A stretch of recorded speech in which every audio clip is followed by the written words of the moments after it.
A new synthetic killer drug known as Flaca is spreading rapidly across the United States and already causing an epidemic of overdose fatalities and acts of violence. We're talking about Flaca. Flaca? The drug is called Flaca. Some have dubbed it the insanity drug, and it's everywhere. It's been described as the scariest drug in the world. More powerful than heroin or cocaine. This is a synthetic drug that can alter your state of mind, raising excited delirium, body temperature, and literally losing their mind.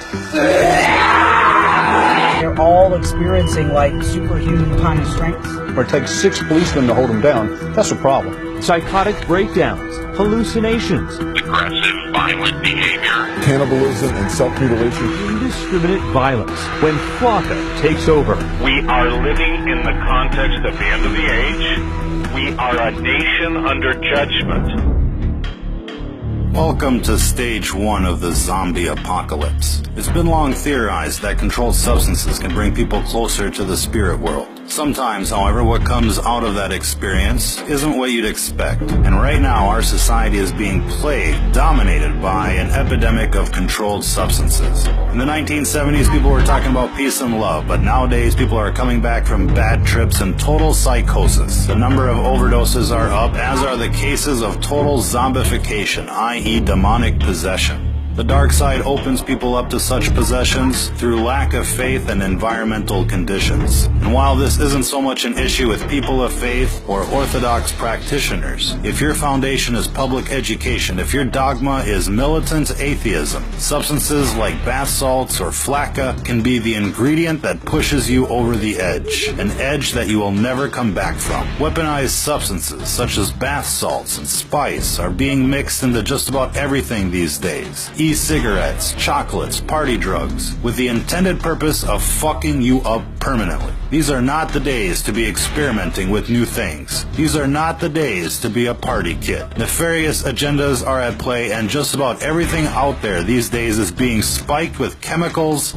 to do you in. This recent craze of legal highs, for example, has become epidemic in proportion. Coupled with the outbreak of pharmaceutical abuse, heroin abuse, meth abuse, this all has the potential to doom an entire generation like never before. Our message is clear. Don't be a guinea pig. Whatever is out there circulating on the streets these days is experimental in nature. Cities are receiving experimental batches so that the effects can be recorded and analyzed. Now, we'd like to think that most of you out there have the common sense to avoid these types of substances. But if not, let this be a fair warning to you. If what you're into is not 100% natural, if your surroundings and mental state is not 100% positive, whatever you're thinking about is not worth the experimentation. Even alcohol has the potential of channeling in evil spirits. If you go to a liquor store in British English societies, hard liquor is called spirits, and it's called spirits for a very good reason. Again, these are gateway substances, and when they're added to the atheist psyche, anything is possible. If you've ever seen somebody turn bright red while drinking, you're basically watching demonic forces take over. Most times, the affected individuals are unaware, and while most of us dismiss their drunken behavior as simply being drunken behavior, there is something else going on. The dark side is constantly trying to induce what's called mutation by design. It's the main reason why everything you buy is laced with chemical or unnatural substances. They call the food GMOs, with the intended purpose of changing the composition of people from a natural state to an unnatural state, from a natural vibration to an unnatural vibration. And while this gets into the metaphysics of the world at large, what you're seeing here isn't natural.